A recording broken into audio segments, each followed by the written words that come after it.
Hello dear student, welcome to our channel PKP. आज आपका नया चैप्टर शुरू होने जा रहा है जिसका नाम है atoms and molecule, chapter number 3। ठीक है, अभी तक हमने जो भी चैप्टर देखा है, लाइक चैप्टर 1 देखा हमने, जो कि आपके एग्जाम में अब सीबीएसई ने उसे डिडक्ट कर दिया है। ठीक है, यानी कि सीबीएसई ने उसको टाटा बाय बाय बोल दिया है। लेकिन आपको पढ़ना है, थोड़ा सा नॉलेज के लिए पढ़ना है, बिकॉज जब तक आपको मैटर नहीं पता होगा, आप second chapter is matter around us pure को थोड़ा सा समझने में डिफिकल्टी होगी। ठीक है, तो आपको क्या करना है, जितना भी ओवरव्यू मैंने फर्स्ट चैप्टर का दिया है आपको वो उतना लर्न करना है। मतलब ये है कि वो इम्पॉर्टेंट है आपको आगे एग्जाम के लिए। ठीक है, भले ही यहाँ पर आपको मार्क्स के हिसाब से देखा जाए तो इम्पॉर्टेंट नहीं है, बट आगे आप उसके बगैर कुछ नहीं, तो आपको उसे पढ़ना ही पड़ेगा। ठीक है, इसी तरीके से चैप्टर 2 आपका कंप्लीट हो चुका है, विद एक्सरसाइज हो चुका है। ठीक है, अब हम क्या कर रहे हैं, चैप्टर 3 कर रहे हैं, एटम्स एंड मॉलिक्यूल। ठीक है, और इसमें हमें क्या पढ़ना है, जो केमिकल रिएक्शंस होते हैं उनके लॉ क्या है। फॉर एग्जांपल जैसे कंजर्वेशन है, कांस्टेंट्स वाला लॉ है। ठीक है, तो इस तरीके से बहुत सारे लॉ हैं, डेल्टन्स लॉ है। तो ये सब चीज़ें हमें पढ़नी है और इसमें सीखनी है, अंडरस्टैंड करनी है, उसको समझकर तब उसको लर्न करना है। ठीक है, तो स्टार्ट करते हैं आपका चैप्टर नंबर 3, और उसका नाम क्या है, atoms and molecule. Atoms and molecules. ठीक है, ये हो गया। अब इसका कॉन्सेप्ट मैपिंग मैं आपको नहीं बता रही हूँ, बस इसमें आपको लॉज पढ़ने हैं। ठीक है, जैसे कि हमने देखा कि लॉ ऑफ केमिकल कॉम्बिनेशंस में उसको 5 पार्ट में डिवाइड कर दिया जाता है फर्दर। ठीक है, जिसमें से हमको 2 ही पार्ट पढ़ने होते हैं, कंजर्वेशन लॉ पढ़ना होता है और कांस्टेंट प्रोपोर्शन का लॉ पढ़ना होता है। बाकी जो भी लॉज होते हैं उनको हम पढ़ते हैं हायर स्टडी में। ठीक है, तो इसी तरीके से सबका अपना अपना एक यूज है यहाँ पर, जो हम चीज़ें सीखते चलेंगे। ठीक है, तो सबसे पहले जो आपकी हेडिंग होगी वो होगी लॉ ऑफ केमिकल कॉम्बिनेशन। ठीक है, law of chemical combination.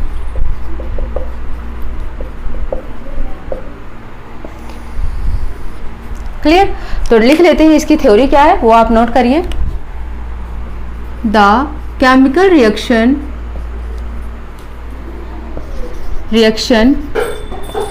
between 2 or more than 2 substances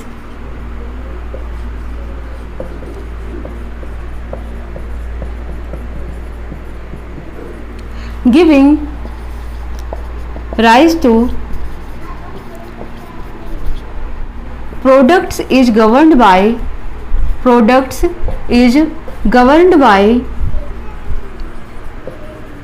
some certain laws. These laws are called as or known as law of chemical combination. ठीक है, नोट कर लें आप इसे। द केमिकल रिएक्शंस बिटवीन 2 और more than 2 substances means जब 2 या 2 से अधिक, ठीक है, मीन्स 2 और मोर देन 2 सब्सटेंसेस का जब आपस में केमिकल रिएक्शंस करवाया जाता है तो उनसे क्या होता है, कुछ प्रोडक्ट्स मिलते हैं हमें। ठीक है, गिविंग राइज टू प्रोडक्ट्स। आपको हमने इसके पहले भी करके दिखाया है कि जहां पर रिएक्शंस हो रहा है, जो एटम्स मिलकर रिएक्ट कर रहे हैं वो क्या होता है, आपके रिएक्टेंट साइड होते हैं, जो वो रिजल्ट देते हैं वो प्रोडक्ट साइड होते हैं। ठीक है, तो यहाँ पर giving rise to product means ये प्रोडक्ट दे रहे हैं, it's governed by some certain law. जो ये हमें प्रोडक्ट मिल रहा है ये कुछ सर्टेन लॉ, कुछ लॉ के द्वारा, कुछ फिक्स्ड लॉ के द्वारा ही बनते हैं। इन्हीं सर्टेन लॉज को क्या बोला जाता है, chemical law of chemical combinations. ठीक है, तो ये कितने टाइप्स के होते हैं वो हम पढ़ लेते हैं। लॉ ऑफ केमिकल कॉम्बिनेशंस को हम 5 पार्ट्स में डिवाइड करते हैं, यानी कि कौन कौन से लॉ हैं आपकी 9th क्लास में वो हम देखते हैं। ठीक है, आप इसे नोट कर लीजिए। लॉ ऑफ केमिकल कॉम्बिनेशंस को हम 5 पार्ट में हम डिवाइड करेंगे। 5 पार्ट्स कौन कौन से हो जाते हैं, जैसे आपका सबसे पहला है law of conservation of mass. Law of conservation of मास का मतलब हो गया कि आपको पता है, अगर हम मास के कंपैरिजन में बात करें, मास के रिगार्डिंग बात करें तो क्या होता है, mass neither be created nor be destroyed. Means mass जो होता है वो जितना रिएक्टेंट साइड होगा उतना ही प्रोडक्ट साइड होगा। वो वन फॉर्म से दूसरे फॉर्म में कन्वर्ट हो रहा है। ठीक है, वन फॉर्म से दूसरे फॉर्म में कन्वर्ट हो रहा है, बट वो चेंज नहीं हो रहा है। इसे ही कहते हैं law of conservation of mass. ठीक है, तो हम देख लेते हैं 1 बाय 1। यहाँ पर सबसे फर्स्ट पॉइंट नोट करें आप इसका, इनको हमने 5 पार्ट्स में डिवाइड किया। फर्स्ट है आपका law of conservation of mass, conservation of mass, ठीक है, ये फर्स्ट लॉ जो हमें अभी पढ़ना है। सेकेंड लॉ है law of constant proportion. Third law of multiple proportion. Fourth है law of reciprocal proportion, and fifth Gay-Lussac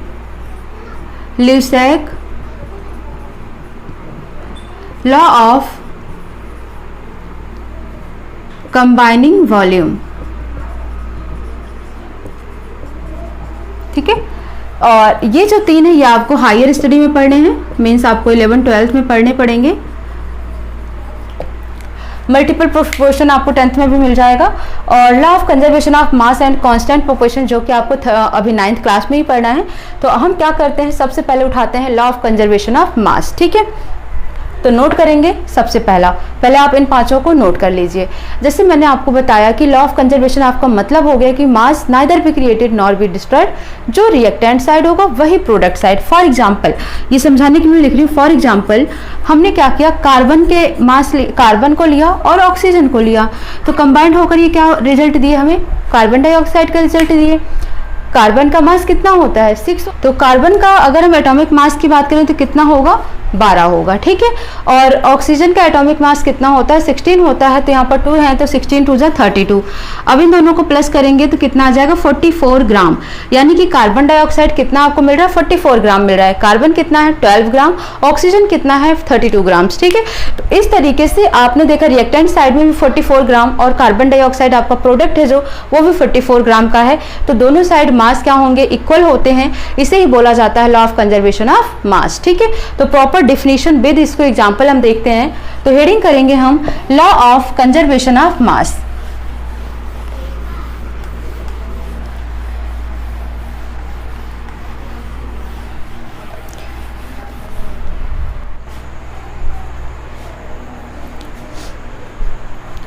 okay student, तो आपको दिख रहा है law of conservation of mass, ठीक है। ये पूरा हमने प्रॉपर आपको डिफिनीशन लिख दी है। डिफिनीशन ये है अकॉर्डिंग टू दिस मास, ठीक है, mass according to this law mass neither can be created nor be destroyed, it can be converted one form to another form, ठीक है। तो आप इसको आगे लिख सकते हैं, it can be converted from one form to another form, ठीक है। ये आप नोट कर लेंगे, ये हो गया लॉ, यानी कि जो लॉ की डिफिनीशन से वो हो गई ये लाइन, ठीक है। उसके बाद आपको समझना है केमिकल रिएक्शंस में इसका यूज क्या है। In a chemical reactions this law can be understood in the following way. Chemical reactions में हम इसको दूसरे तरीके से समझ सकते हैं। During a chemical reactions total mass of reactant will be equal to the total mass of product, यानी कि जो रिएक्टेंट साइड का टोटल मास होगा वो इक्वल टू किसके होना चाहिए, प्रोडक्ट साइड के मास के इक्वल होना चाहिए, ठीक है। फॉर एग्जाम्पल अगर हमने रिएक्टेंट साइड में ए और बी का रिएक्शंस करवाया तो हमें रिजल्ट क्या मिल गया, प्रोडक्ट क्या मिल गया ए बी, ठीक है। ए बी क्या हो गया, प्रोडक्ट हो गया, एंड ए एंड बी ये क्या हो गए, रिएक्टेंट हो गए, ठीक है, रिएक्टेंट हो गए। अब ए का मास और बी का मास, तो हम इसे ऐसे लिख सकते हैं, mass of A plus mass of B, ये किसके इक्वल होगा, mass of A B, where आप इसको लिख सकते हैं where M A is equal to mass of A, M B is equal to mass of B, M A B is equal to mass of A B. Clear, ठीक है, आपको ये इतना समझ आ गया होगा।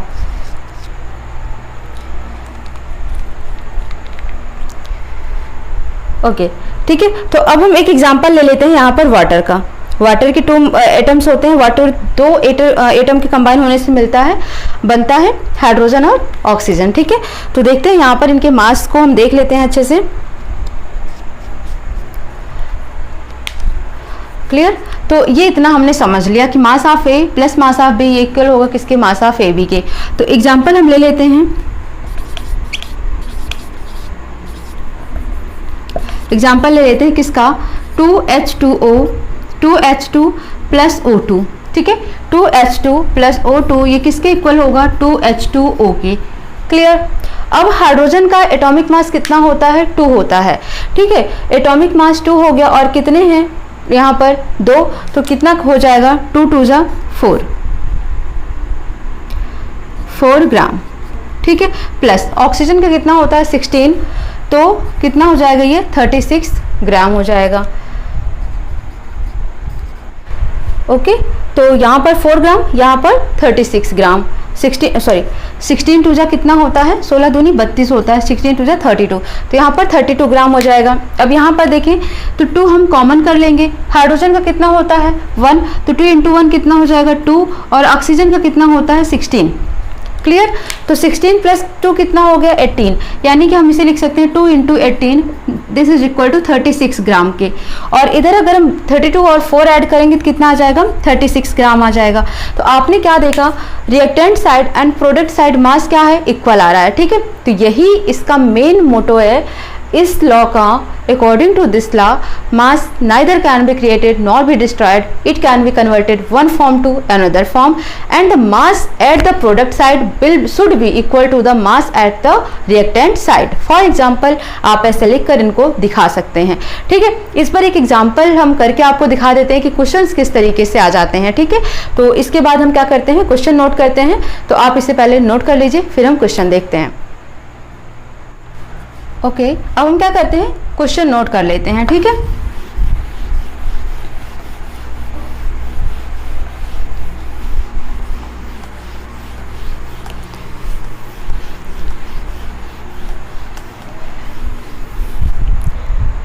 ये रहा आपका एग्जाम्पल, ठीक है। Example 1,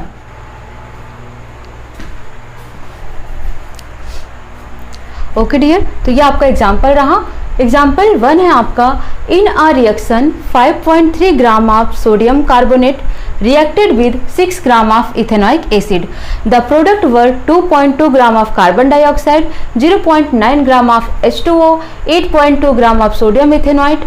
So that these observations are all in agreement with law of conservation of mass. ठीक है, ये आपका एग्जाम्पल है। तो इसको आपको दिखाना है, प्रूफ करना है कि ये लॉ ऑफ कंजर्वेशन ऑफ मास को ये फॉलो कर रहा है, ठीक है। तो सबसे पहले हम रिएक्शंस देखते हैं क्या फॉर्म हो रहा है। रिएक्टेंट साइड इसने क्या बोला, sodium carbonate react with ethanoic acid. तो हम लिखते हैं sodium carbonate plus ethanoic acid. ये क्या हो गया, हमारा रिएक्टेंट साइड होगा, ठीक है। ये रिएक्टेंट साइड हो गया। प्रोडक्ट साइड में क्या क्या मिल रहा है, the product were 2.2 gram of carbon dioxide plus H2O plus ethanoate, ठीक है। ये हमें मिल रहा है। ये क्या साइड हो गया, प्रोडक्ट साइड हो गया, मीन्स ये हमें रिजल्ट मिल रहा है। तो according to law of conservation of mass की अगर हम बात करते हैं, according to law of conservation of mass, ठीक है। अगर हम इसके अकॉर्डिंग, इस लॉ के अकॉर्डिंग बात करें तो mass of sodium carbonate plus mass of ethanoic acid should be equal to mass of carbon dioxide plus mass of H2O plus mass of ethanoic, ठीक है। तो हम इसे नोट करते हैं, mass of sodium carbonate plus mass of ethanoic acid should be equal to mass of carbon dioxide plus mass of H2O plus mass of इथेनॉइट, ठीक है। हम निकाल कर देखते हैं। अब हमें देखो मास ऑफ सोडियम कार्बोनेट कितना दे रखा है 5.3 ग्राम, वैल्यू हम पुट कर देते हैं। मास ऑफ इथेनॉइक एसिड कितना दे रखा है आपको 6 ग्राम, प्लस कर लीजिए आप इन्हें, ठीक है। 6 + 5 11.3 ग्राम, यानी कि रिएक्टेंट साइड में जो क्वांटिटी मिल रही है वो कितना मिल रहा है हमें 11.3 ग्राम की क्वांटिटी मिल रही है। प्रोडक्ट साइड में देख लेते हैं, वैल्यू पुट करते हैं।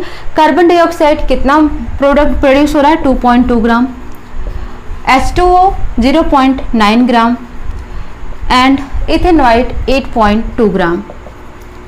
प्लस करते हैं इन्हें, 8 + 2 कितना हो गया ये 10.4, ठीक है, plus okay mass of sodium ethanoid, ठीक है, यहाँ पर हमें क्या मिल रहा था, सोडियम इथेनॉइड मिल रहा था, तो मास ऑफ यहाँ पर भी आप लिखेंगे सोडियम इथेनॉइड, ठीक है। तो 8.2 ग्राम है, 2.2 ग्राम है एंड 0.9 ग्राम है। तो प्लस करते हैं 8 एंड 2.2, 10.4 हो गया, प्लस 0.9 ग्राम। अब इन्हें प्लस कर लेते हैं फिर से, 9 + 4 13, 1 कैरी 11.3 ग्राम। तो आपने क्या देखा, जो आपको रिएक्टेंट साइड में मास मिल रहा है वही आपको प्रोडक्ट साइड में मास मिल रहा है। दैट मीन्स ये क्या कर रहा है, ये ऑब्जर्वेशंस और in agreement with law of conservation of मास हमको शो कर रहा है। तो यहाँ पर हम क्या लिख देंगे, so it will be showed so that these observation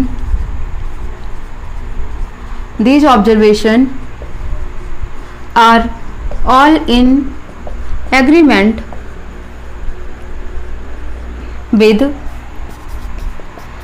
law of conservation of mass।